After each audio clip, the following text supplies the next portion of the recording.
لیوا سەباح ساڵح نوێنەری پێشووتری عراق لە ناتۆ و شارەزای سەربازی لە دهۆکەوە لەگەڵم دەبێت.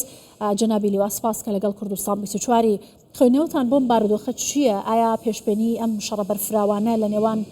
دوو وڵاتی گەورەی جیهان و ئێران دەکرا؟ پێتان وایە ئەمە سنووردارە یا کۆتایی پێدێت؟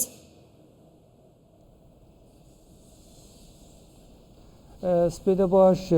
و ڕەمزانەکە پیرۆز بۆ جەنابێتە و ملەتمەیە کورد و هیڤیامەل خودەیە ئەن هەر یا کوردستان ئارام بیتن.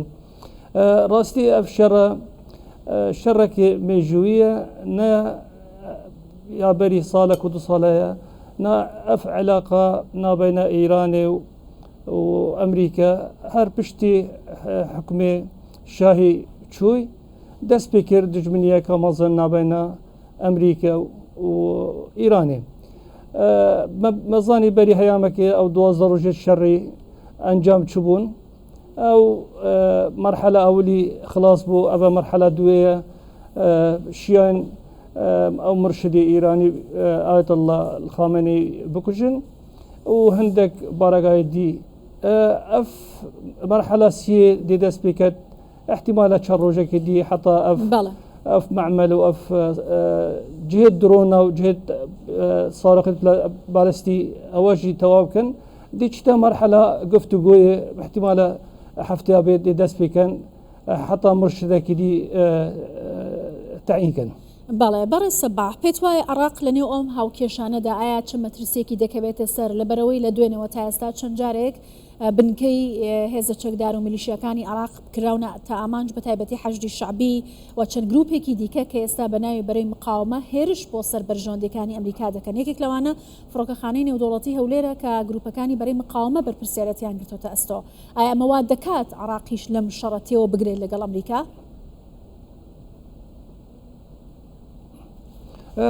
ڕاستی هەر مرۆڤێک داخواستکەتن ئەن و هەرێم و عێراق خۆدیری ڤی شەڕی بکەتن چونکە ئەو شەڕە ئەو هێزیت چەکدار ئەبێت موجود العێراقی. من باوەری هەیە نەل بن حکومەتە مرکزینە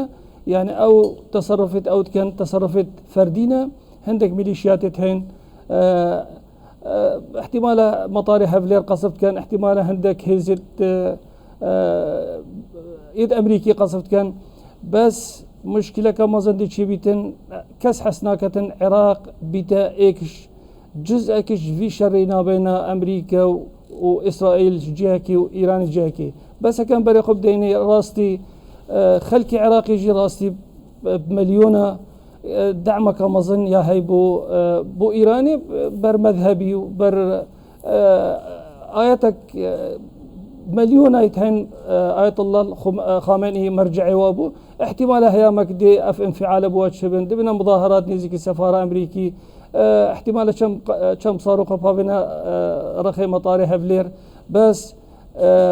نا او قوتها او بشين خل بر هيزة امنية عراقي بقرن شكو هيزة امنية عراقي في وقتي قالك فرقنا بين صالك و 2 ساله. باشا ئاماژەتان بەوە کرد کە ئەو خۆپیشاندانانی کە دوێنێ بە تایبەتی شەوی ڕابردوو گرژی و ئاڵۆزیشی لێکەوتەوە گروپەکان لایەنگرانی گروپەکانی بەری مقاومە هەوڵیان دەدا کە هەڵبکوتنە سەر باڵیۆزخانەی ئەمریکا لە بەغدا. پێتان وایە کاردانەوە و هەڵوێستی ئەمریکا و وڵاتانی هاوپەیمانی چی دەبێت ئەگەر ئەم گروپانە بەردەوام مەترسی و هەڕەشە بۆ سەر ئەمریکا دروست بکەن لەبەرەوەی کە پێشووتریش هۆشداری بە عراق درا بوو کەم گروپانە چەک بکرێن بۆی کە بەرژەوەندیەکانی وڵاتانە لە ناوچەکە نەخەنە مەترسیەوە. ئایا ئەم جارە عراق ئەتوانێت ژێرباری داواکاریەکانی ئەمریکا؟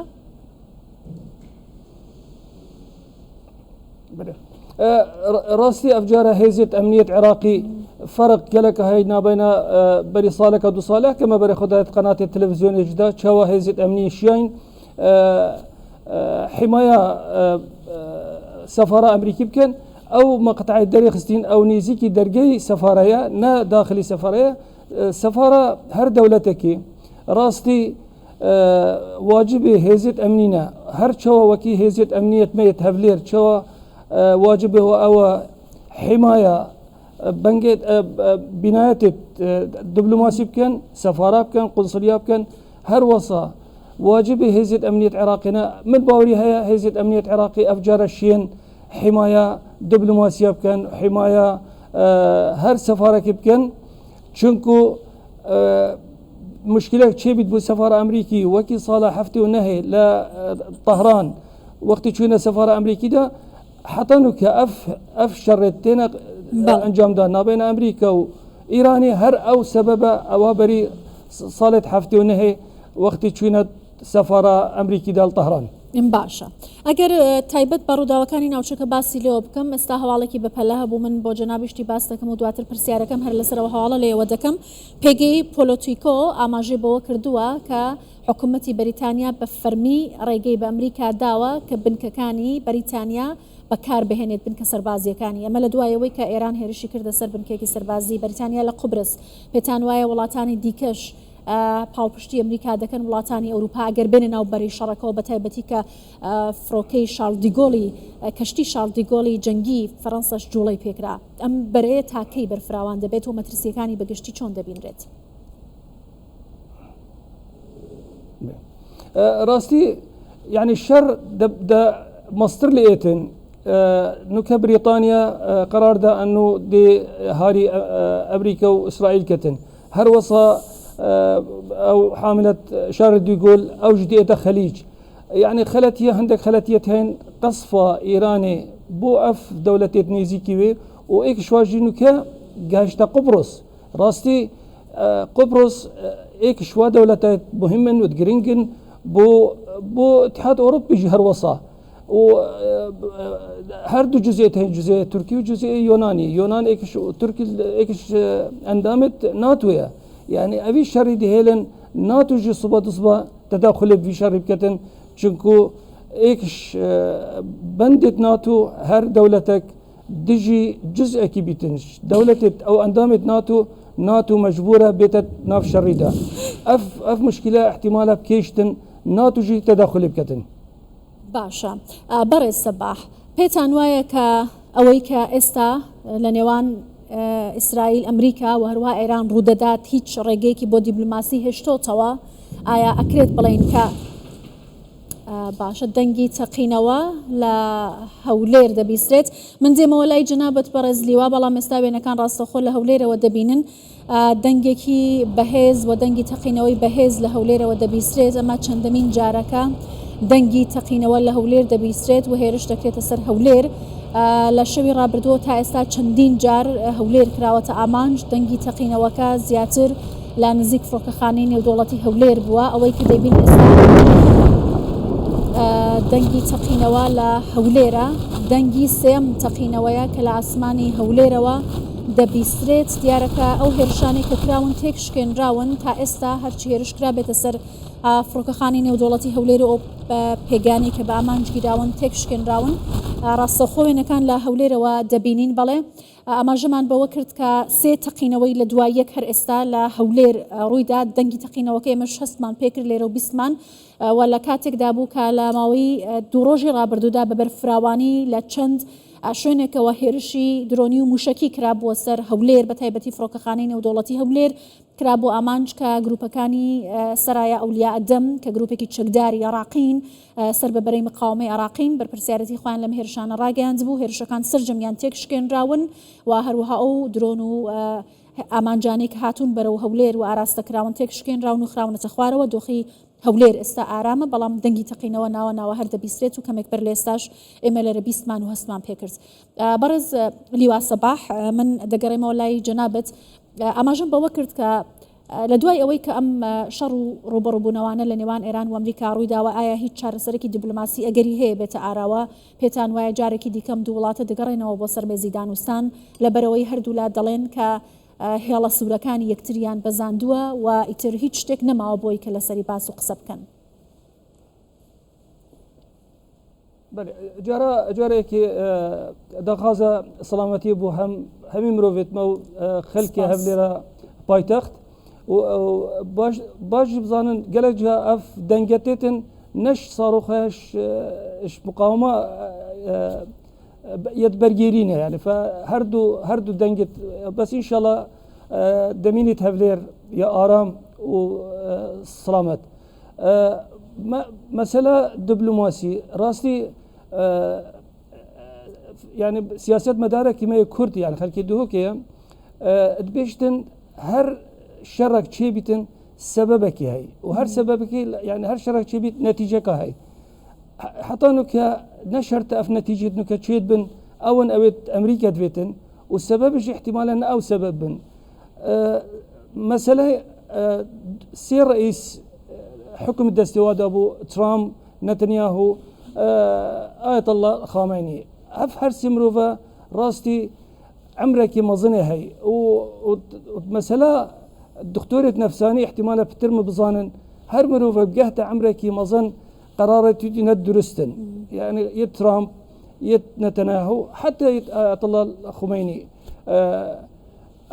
أف مروفا جهنا عمرك حشتي حفتي صال ويفا قرارة وانا درستن كتابك هاي احتمال بالانجليزيه جد in the illness and in the power هر مروفك اف سببه هاتي بو افي شري سببك ني واقعيه ونتائج تواجه احتمال بنبنا نيت واقعي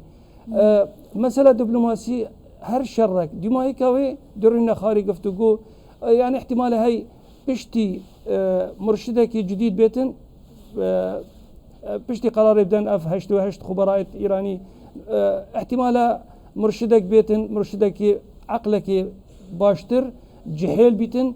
قفتو يقوياك باش بكتن چكو اف شرب راوستيتن برجوان دي عراقية هريمية ايرانا دولة خليجة اف شر لازم الرنا خاري صبا الرنا خاري قفتو ومسألة دبلوماسي دي اتسر ميزاو دي دس بيكن باشا برز لوا كمك بر ليستاوكو جنابی شت لەگەڵ مان بووە و دەنگی تەقینەوانەمان بیست هێرش لەلایەن گروپەکانی بەرەی مقاومە دەکرێتە سەر باڵۆزخانەی ئەمریکا و هەروەها بڵین دەکرێتە سەر فڕۆکەخانەی نێودەوڵەتی هەولێر کە هێزەکانی ئەمریکای لێیەوە چەندین جارم هێرشانە دووبارە بوونێتەوە لە عێراق لە بەغدا و لە شارەکانی دیکەی وڵاتانی دیکە بەڵام گروپەکانی بەرەی مقاومە کە بەشێکی زۆریان لەلایەن ئێرانەوە پاڵپشتی دەکرێن بۆچی بەم شێوازە لە شەڕەکەوە تێوەگلاون ئایا ئەمە پێکێنانی حکوومەتی داهاتوو لە عێراق وهروە ڕەوتی سیاسی و داهاتووی سیاسی لە عێراق ناخاتە مەترسیەوە لەبەرەوەی گوشارێکی زۆر لەلایەن ئەمریکاوە لەسەر گروپانە هەیە تەنانەت لەسەر پۆستی سەرۆکوەزیرانی عێراقیش ئەمریکا هاتوۆتە دەنگ. بله راسلي سمعتها دولتك وقيمتها دولتك دف دولة عالمية چند مركزية وچند قوتها هي كو هيزت جدرفي هيزت أمني هبن نمونك هريما كردستاني يعني ايك هيزت أمنيتين اسكا هولاتيك يدهوكم الظانم أبا هيزت أمنينا أبا آسائشة أبا زيرافانية أبا بيشمرقية مشكلة عراقي حطانوك هندك هيزت أمنيتين نسرك وزير زانيتن نوزير دفاع الزانيت نوزير داخلية زانيت أبا مشكلة كمظنة بو عراقي دي تشيبيتن أبجي إيك شوا سببها أنه حكمة عراقي حطانو كتشكيل نبيه فين رئيس وزراء كبيتن كبشيتن مركزية كبدتا بغداد إيك جيش هبيتن إيك قرار هبيتن إيك عقيدة هبيتن نوكل بغداد قالك هزيتين ندبن حكمة مركزية قرار رئيس وزراء قائد العام قوات مسلحة نشتن هيزكا جفيناعي تشكوا بيخيتن قوات نينا دعم نينا أفا مشكلة كجورية دي هيلتن حاجتك مظنها بو أمريكا وبو هيزي دي أنه هيرش كان سر عراقي ومدينة الرخيقاي مدينة جرف الصخر مدينة القلق عبد وصا دس بكر هيزة أمني يقصد كان مقابل هبلير جزء كش عراقي قلق قرنجا بري خبدنا أوروبي بجن شوا هيزك عراقي شارك عراقي قصد كت تشتكي غريبة لدف عالمي باڵێ سپاس دەکەم بەڕێز لیوا سەباح ساڵح نوێنەری پێشووتری عێراق لە ناتۆ و شارەزای سەربازی لا دهۆکەوە لەگەڵ کوردستان 24 سپاس.